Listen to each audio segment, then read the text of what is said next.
साथियों, अत्यंत हर्ष का विषय है कि कल हमारे अंबिकापुर में भारत के यशस्वी प्रधानमंत्री श्री नरेंद्र मोदी जी का आगमन हुआ।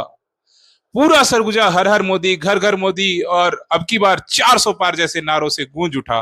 और प्रधानमंत्री जी ने भी बड़े गर्व से अपने भाषण में पिछले बार सरगुजा आने और सरगुजा वासियों द्वारा प्रधानमंत्री बनने से पहले ही लाल किले से भाषण देने का अवसर देने का जिक्र किया। भाजपा ने जब मुझे प्रधानमंत्री पद का उम्मीदवार बनाया था, तब अंबिकापुर में ही आपने लाल किला बनाया था।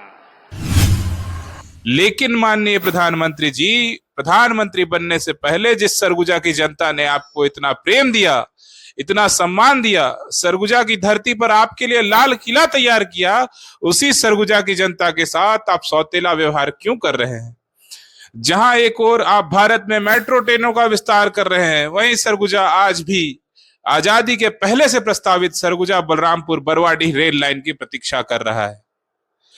साथियों, सरगुजा ने अपनी बेटी को चुनकर सांसद बनाकर संसद भेजा था,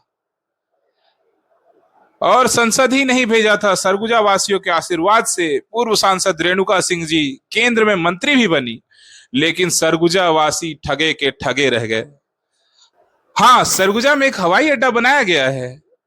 ये कब से सुन रहे हैं कि वहां पर यात्रियों के लिए सुविधाएं प्रारंभ होने वाली हैं, लेकिन सवाल ये बनता है कि अब तक कितने सरगुजा वासी उस हवाई जहाज पे, उस हवाई अड्डे से यात्रा कर पाए? क्या 10 वर्षों का समय एक एयरपोर्ट बनाने और वहां पर यात्रा प्रारंभ कराने के लिए काफी नहीं है? और अगर ये एयरपोर्ट प्रारंभ हो भी गया तो आपको क्या लगता है कितने प्रतिशत आदिवासी और सरगुजा के जो जनता है, कितनी प्रतिशत सरगुजा की जनता इस एयरपोर्ट से हवाई यात्रा कर पाएगी? नहीं, ऐसे नहीं।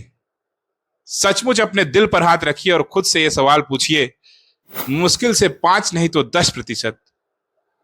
क्योंकि हवाई चप्पल पहनने वाला हवाई जहाज में यात्रा करेगा, और अपने ऐसे कई वादों को तो भाजपा के गृह मंत्री, भारत के गृह मंत्री स्वयं चुनावी जुमला बोल चुके हैं। अब दूसरा सवाल आप खुद से ये पूछिए कि अगर सरगुजा से बलरामपुर होते बरवाडीह की लाइन अगर जोड़ दी गई तो उस रेल सुविधा का लाभ कितने प्रतिशत सरगुजा वासी उठा पाएंगे? मुझे लगता है कि यह आंकड़ा बहुत ही बड़ा होगा और संतुष्टिजनक भी होगा। लेकिन जानते हैं सबसे बड़ी परेशानी क्या है? आप सवाल नहीं पूछते। इसलिए तो ये नेता आपको हवा में उड़ाने का सपना दिखाकर पैरों के नीचे से आपकी जमीन भी धीरे धीरे खींचते चले जा रहे हैं। तो सोचिए और सवाल कीजिए।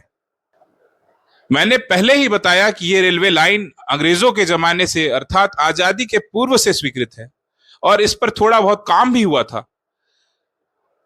और मुझे लगता है कि अभी भी इस बारे में बहुत सारे लोगों को, बहुत सारे सरगुजा वासियों को इस बारे में संपूर्ण इतिहास की जानकारी नहीं है। तो जो लोग जानते हैं उनके लिए तो ठीक है, लेकिन जो इस इतिहास को पूरा नहीं जानते हैं और जानना समझना चाहते हैं, वो इस वीडियो में हमारे साथ बने रहें और पूरा वीडियो देखें और जानें कि कैसे सरगुजा वासियों के साथ सरगुजा में रेल लाइन बिछाने के नाम पर हमेशा से राजनीति चली आ रही है और आजादी के वक्त से चली आ रही है। साथियों, बलरामपुर एवं पलामू में कोयला के अकूट भंडार होने की जानकारी पर पहली बार तत्कालीन ब्रिटिश सरकार ने वर्ष 1935 में बरवाडीह चिरमिरी रेल लाइन का सर्वे कराया था। सर्वे के बाद तत्कालीन सरकार ने प्रथम चरण में बरवाडीह, कुटकू, भंडरिया, बरगढ़, रामनगर होते हुए बलरामपुर के पास सरनाडीह तक भूमि अधिग्रहण करने, रेत पाल बिछाने और स्टेशन निर्माण की प्रक्रिया भी शुरू कर दी थी। परंतु द्वितीय विश्व युद्ध समाप्ति पर अंग्रेज सरकार को भारत छोड़ने का भय सताने लगा और सरकार ने स्थिति को देखते हुए 1946 में रेल लाइन का निर्माण कार्य रोक दिया। आजादी मिलने के बाद फिर से बरवाडीह लाइन पर चर्चा शुरू हुई। बजट में राशि का भी प्रावधान किया गया। बाद में राशि दिल्ली से पठानकोट रेल परियोजना में स्थानांतरित कर दी गई और इस योजना में फिर से विराम लगा दिया गया। महत्वाकांक्षी योजना फिर से गर्त में चली गई। तत्कालीन राष्ट्रपति राजेंद्र प्रसाद 1960 में सरगुजा पहुंचे। लोगों ने उन्हें लंबित चिरमिरी बरवाडीह रेल लाइन की याद दिलाई तत्कालीन रेल मंत्री जगजीवन राम सरगुजा प्रवास पर पहुंच गए थे। स्थानीय लोगों ने उनसे भी बरवाडीह रेल लाइन निर्माण का आग्रह किया। रेल मंत्रालय ने बलरामपुर से बरवाडीह तक लंबित रेल लाइन का सर्वे कराने का निर्णय लिया। दोबारा सर्वे भी हुआ, लेकिन ऐन समय में रेल लाइन की प्रमुखता बदल दी गई। रेल मंत्रालय ने 1961-62 में बौरीडांड से विश्रामपुर तक 92 किलोमीटर लंबी रेल लाइन विस्तारित करने की स्वीकृति दे दी। रेल लाइन तैयार होने पर 21 अक्टूबर 1964 को पहली बार विश्रामपुर से पैसेंजर ट्रेन का परिचालन शुरू किया गया। विश्रामपुर तक ट्रेन सुविधा शुरू होने के बाद लोग बरवाडीह रेल लाइन को धीरे धीरे भूलते चले गए। उसके बाद कटनी एवं बिलासपुर तक रेल विस्तार की मांग होने लगी। आगे भारत चीन युद्ध से देश की कमजोर वित्तीय स्थिति के कारण योजना पर खास चर्चा नहीं हो सकी। इस बीच राष्ट्रीय स्तर पर मुंबई एवं कलकत्ता की दूरी को कम करने पर चर्चा हुई। तत्कालीन प्रधानमंत्री इंदिरा गांधी ने वर्ष 1972 में शासकीय कार्यक्रम में पहुंची। लोगों ने लंबित बरवाडीह रेल लाइन शुरू कराने की मांग की। वर्ष 1973-74 में तीसरी बार रेल लाइन का सर्वे कराया गया। तत्कालीन सांसद लरंग साय को रेल लाइन विस्तार की मांग की याद दिलाकर लोगों ने तत्कालीन रेल मंत्री मधु दंडवते से मुलाकात की। तत्कालीन सांसद लरंग साय की पहल पर रेल मंत्री ने कटनी विश्रामपुर पैसेंजर दिल्ली बोगी की सौगात एवं विश्रामपुर बरवाडीह रेल लाइन सर्वे के लिए 10,97 करोड़ रुपए की स्वीकृति प्रदान की। इस दौरान अंबिकापुर तक रेल लाइन की विस्तार की भी स्वीकृति मिली। वर्ष 1980 में केंद्र सरकार बदलने के बाद एक बार फिर रेल परियोजनाएं जो है वो ठंडे बस्ते में चली गई। बीच बीच में रेल मंत्रालय बरवाडीह रेल परियोजना का सर्वे कराता रहा।